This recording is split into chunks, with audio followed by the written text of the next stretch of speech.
Bagaimana sih caranya mendapatkan bantuan hukum secara cuma-cuma? Nah, pada kesempatan ini saya akan memaparkan bagaimana caranya mendapatkan bantuan hukum secara cuma-cuma alias gratis.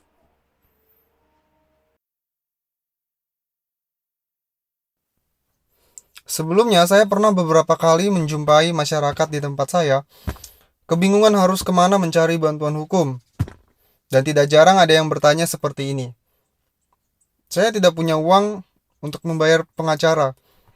Apakah bisa meminta bantuan hukum, baik itu litigasi ataupun non-litigasi? Memangnya benar harus punya surat keterangan miskin dulu? Betul, masyarakat yang tidak mampu membayar jasa advokat itu bisa mendapatkan jasanya secara gratis.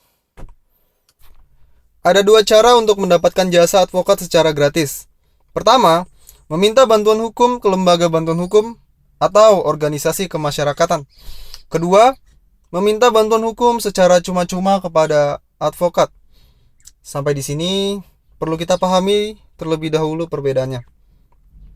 Pertama, istilah bantuan hukum atau legal aid dalam pasal 1 angka 1 Undang-Undang Nomor 16 Tahun 2011 tentang bantuan hukum didefinisikan sebagai jasa hukum yang diberikan oleh pemberi bantuan hukum secara cuma-cuma kepada penerima bantuan hukum.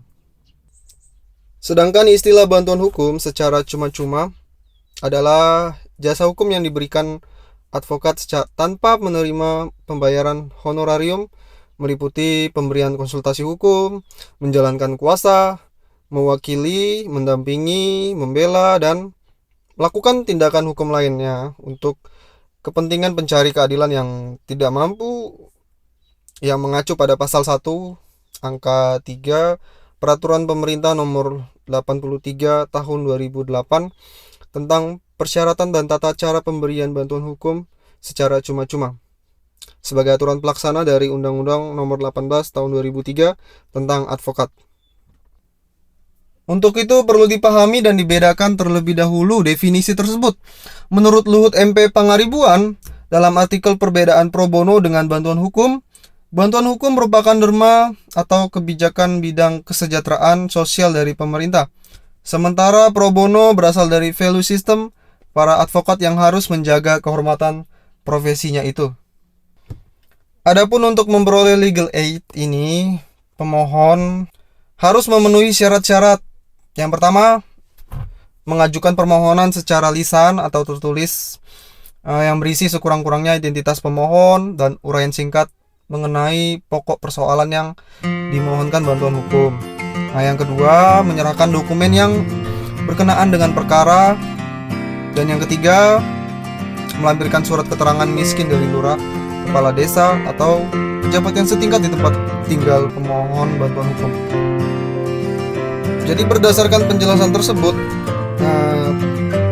untuk mendapatkan legal aid, bantuan hukum dari pengacara di LBH atau organisasi kemasyarakatan harus memenuhi syarat di atas. Salah satunya adalah surat keterangan miskin atau surat keterangan tidak mampu. Oke, cukup sekian dari pemaparan saya. Mungkin ada kata-kata yang kurang dimengerti atau bahasa yang istilah-istilah yang kurang dipahami. Silakan teman-teman bertanya di kolom komentar. Nanti akan saya balas satu-satu.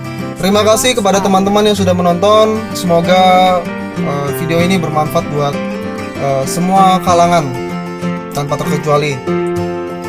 See you again. Thank you for watching.